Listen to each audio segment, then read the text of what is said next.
नमस्कार दोस्तों, जुड़ चुके हैं दैनिक स्टेट समाचार के साथ। सुर्खियां अभी हाईलाइट हो रही हैं टोल प्लाजा को लेकर, लेकिन एक ही सवाल सबके जहन में आ रहा है, कहां है सरकार और कहां है अपोजिशन वाले।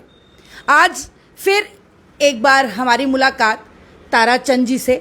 और सर, आपको कौन नहीं जानता, लेकिन जहां पे एक सवाल जनता कर रही है कि सरकार ने चुप्पी साधी है, उसी के साथ साथ एक एलिगेशंस अपोजिशन पे भी लग रहा है बड़ा वाला, कि कहीं ना कहीं अपोजिशन भी आज चुप बैठी है। क्यों?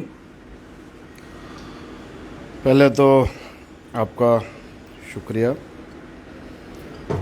और जो सवाल आपने किया है, सरकार की तरफ से जो आज हालात खासकर जम्मू कश्मीर में बने हैं, हर शोबे में सरकार फेल हुई है।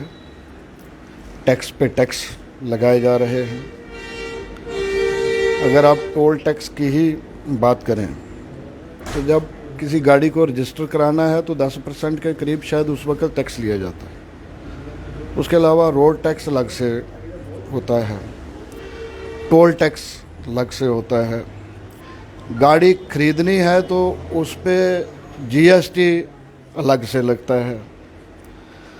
तो ऐसे ही बाकी जो चीज़ें हैं, हर चीज़ पे टैक्स, ये टैक्स की ही सरकार होके रह गई। महंगाई जो है वो आसमान को छू रही है, कोई कंट्रोल सरकार का उस पर नहीं है।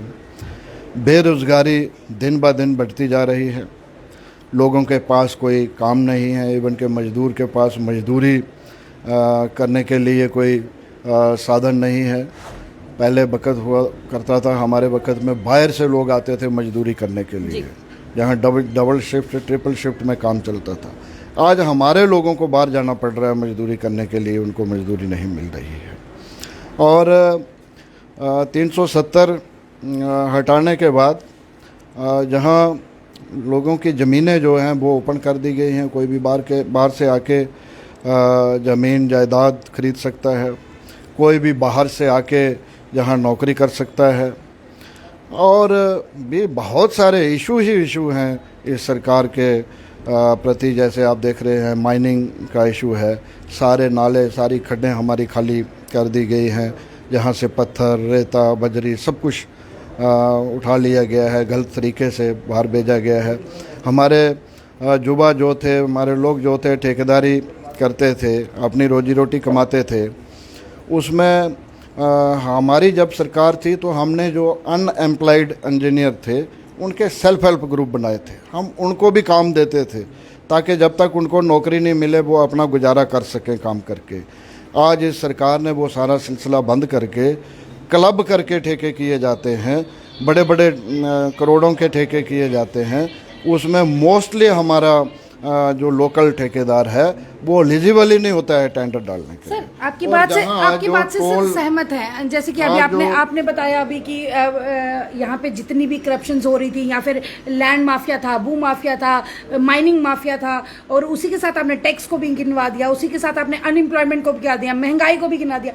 सर, लेकिन ये घर पे बैठ के ही हम बात कर रहे हैं, आज जनता पूछ रही है अपोजिशन कहाँ है। जम्मू में खास करके अगर बात करें तो अपोजिशन रही नहीं। कौन करेगा आमना सामना, कौन बोलेगा, जनता की आवाज को कौन पहुंचाएगा? अगर देखा जाए तो आज समस्या बिजली को लेकर चल रही है, स्मार्ट मीटर्स को लेकर चल रही है, इस पे कोई बोलने वाला ही नहीं है। और खास करके जो बोलता है उसको देशद्रोही जो है वो माना जाता है।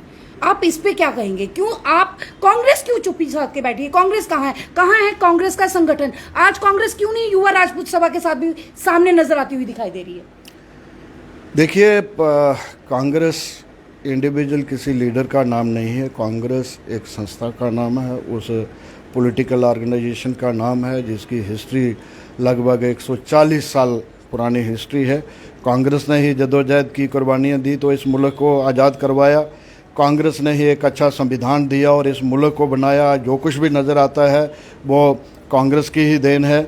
आप देख रहे हैं, राहुल गांधी जी ने इतनी जदोजहद इस सरकार के ख़िलाफ़ की, जहाँ तक कि उनकी सदस्यता जो थी वो भी चली गई। आज ऑनरेबल सुप्रीम कोर्ट के ज़रिए से उनको वापस वो मिली है। भारत यात्रा उन्होंने की तो उसमें इन्हीं मुद्दों को लेके वो भारत यात्रा थी। आज वो लद्दाख में 7 दिन का टूर उन्होंने किया, जगह जगह गए तो लोगों के मुद्दों के लिए ही गए। जहाँ तक टोल प्लाजा का ताल्लुक़ है, हमारे लोग कठुआ में भी प्रोटेस्ट कर रहे हैं, हमारे लोग शांबा में भी, और हमारे लोग जम्मू में भी प्रोटेस्ट जो है कर रहे हैं। आज जहाँ मैं बैठा हूँ तो हमारे जो लोकल जहाँ अखनूर और खौड़ के साथी हैं वो मुझे मिलने आए।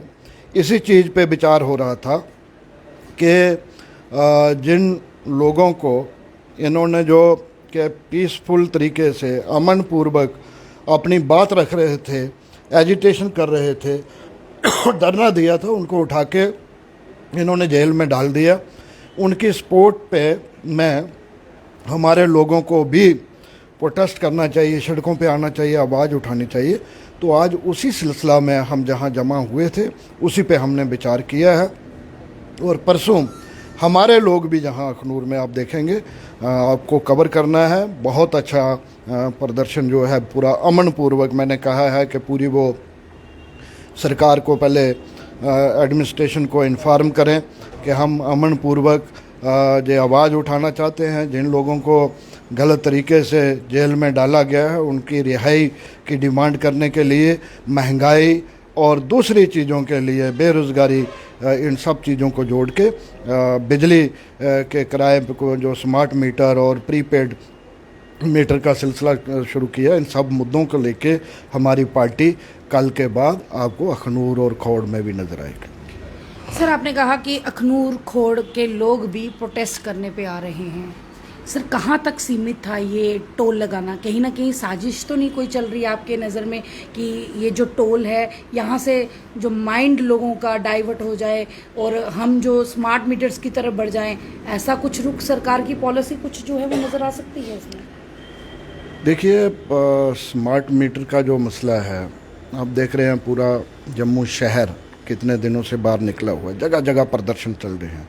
जम्मू शहर के अलावा भी जो रूरल एरियाज़ हैं, टाउन्स हैं, वहाँ भी लोग इसके प्रति आवाज़ उठा रहे हैं। आपको मालूम है खौड़ के देरियाँ गांव और दूसरे गांव में भी इसके प्रति प्रोटेस्ट हुआ पिछले दिनों।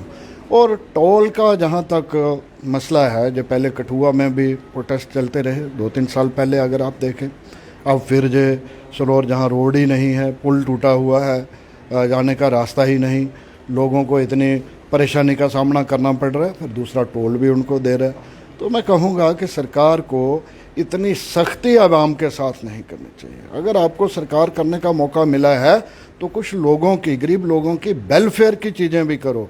आज old age pension, window pension से मुताज हैं लोग, आज राशन से मुताज हैं लोग, आज चीनी बंद कर दी गई है उससे मुताज हैं लोग, मिट्टी का तेल बंद कर दिया गया है उससे मुताज हैं लोग, बेरोज़गारी से परेशान है युवा।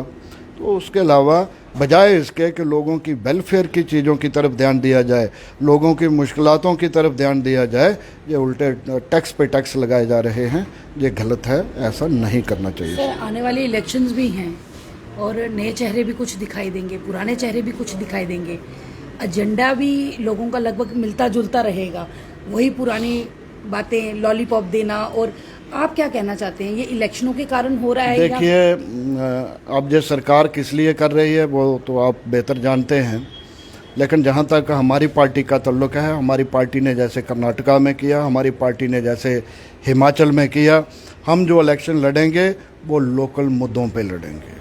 और वो ऐसे मुद्दे होंगे जिन मुद्दों के मसलों पे हमने ऑलरेडी काम किया। जब हमारी सरकार थी हमने इन चीज़ों पे अपने वक़्त में काम किया था। लोगों को जो परेशानियां नहीं थी उस वक्त, लोगों को जो दुश्वारियां नहीं थी, लेकिन आज वो सारी की सारी स्कीमें जो बंद कर दी गई। हमारे वक़्त फुल फ्लैश स्टेट थी, हमारी स्टेट को स्पेशल स्टेटस था, इन्होंने स्टेट ख़त्म करके उसका स्पेशल स्टेटस ख़त्म करके ड्यूटी बना दी और 2 हिस्सों में तकसीम कर दिया। हम तो वही डिमांड करेंगे कि हमारी स्टेट जो है वो रिस्टोर होनी चाहिए। जॉब और लैंड का जो इशू है मसला है वो हमें मिलना चाहिए, वो हमारा हल होना चाहिए। महंगाई पे रोक लगनी चाहिए, रोज़गार लोगों को मिलना चाहिए, रोज़गार के ज़्यादा से ज़्यादा साधन जो हैं वो देने चाहिए, ओल्ड एज विडो पेंशन मिलनी चाहिए, लोगों को रहने के लिए मकान मिलने चाहिए, लोगों के बिजली के किराए जो हैं आय के मुताबिक, जैसे पंजाब, दिल्ली, हिमाचल या दूसरी रियासतों में है उस तरीके से जहाँ बिजली के किराए होने चाहिए। पीने के पानी पे जो टैक्स लगाया जा रहा है वो नहीं होना चाहिए। हम इन सब चीज़ों को ध्यान में रखते हुए अपना इलेक्शन मैनिफेस्टो बनाएंगे और वही चीज़ें हम लोगों के सामने रखेंगे। अगर हम पावर में आए तो उन सब चीज़ों को हम सबसे पहले पूरा करने की कोशिश। सर, अब लोग जो पूछते थे कि कहाँ है ताराचंद जी, कहाँ है उनका फेस, आज लोग आपको सुन रहे हैं, देख रहे हैं, समझ भी रहे हैं। तो क्या शाना बिशाना आप लोगों के साथ अब इसी तरह से रेगुलर रहेंगे या फिर आज सामने है फिर कहीं गुम हो जाएंगे, फिर लोग पूछेंगे ताराचंद जी कहाँ गए? बहुत अच्छा सवाल आपने किया। कुछ लोगों को शौक होता है रोज अपना फोटो दिखाने का, करते कराते हुए कुछ नहीं है।